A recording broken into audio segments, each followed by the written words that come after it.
नमस्कार। झारखंड में अगर एक अच्छी सरकारी नौकरी का इंतजार था तो समझ लीजिए वो इंतजार अब खत्म हो गया है।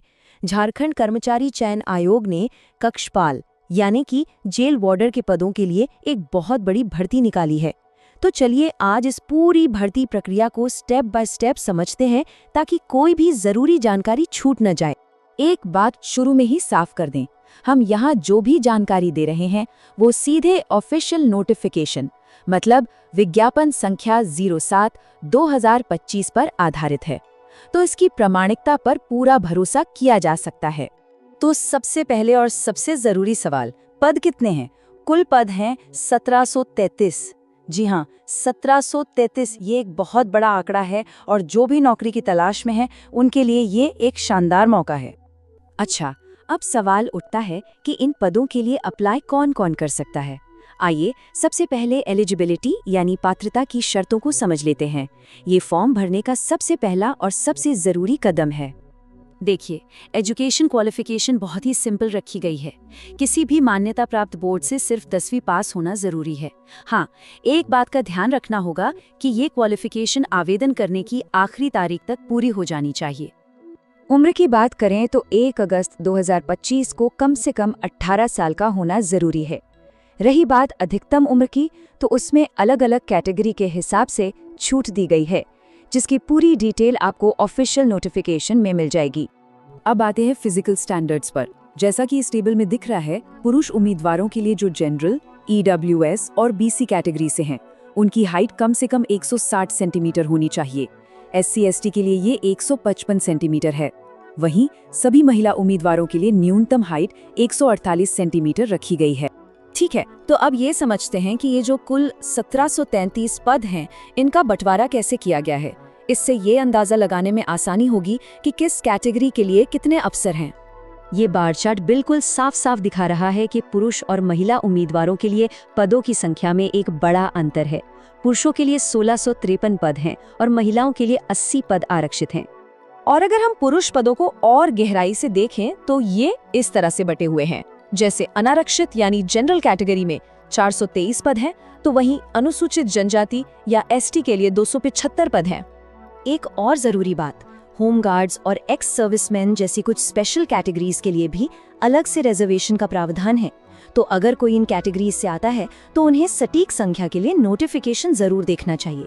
ठीक है, एलिजिबिलिटी और वैकेंसी की बात हो गई। अब आते हैं सबसे प्रैक्टिकल सवाल पर, अप्लाई कैसे करना है। चलिए पूरी प्रक्रिया को आसान स्टेप्स में समझते हैं।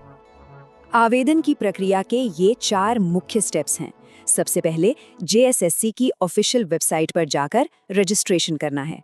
उसके बाद एग्जामिनेशन फीस भरनी है, फिर अपनी फोटो और सिग्नेचर अपलोड करने हैं और आखिर में फॉर्म सबमिट करके उसका एक प्रिंट आउट अपने पास जरूर रख लेना है।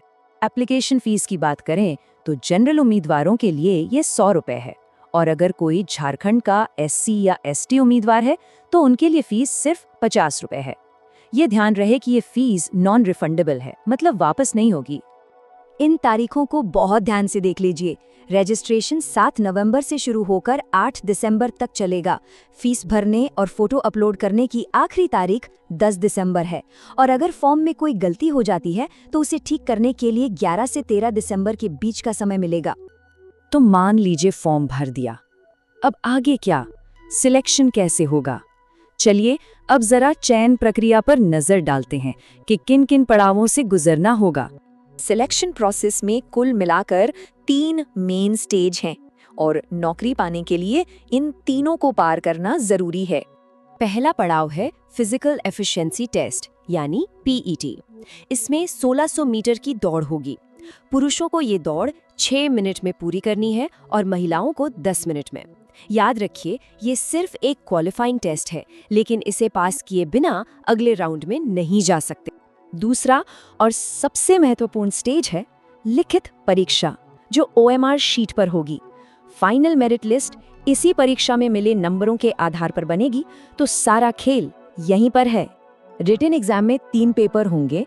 पेपर 1 भाषा का है, जो सिर्फ क्वालिफाइंग नेचर का है, मतलब इसमें सिर्फ 30% मार्क्स लाने हैं।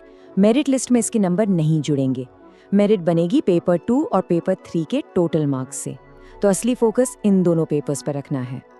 और सबसे आखिर में होगा मेडिकल एग्जामिनेशन। ये बस ये कंफर्म करने के लिए है कि जो उम्मीदवार चुने गए हैं वे इस पद की जिम्मेदारियों के लिए मेडिकली पूरी तरह से फिट हैं या नहीं।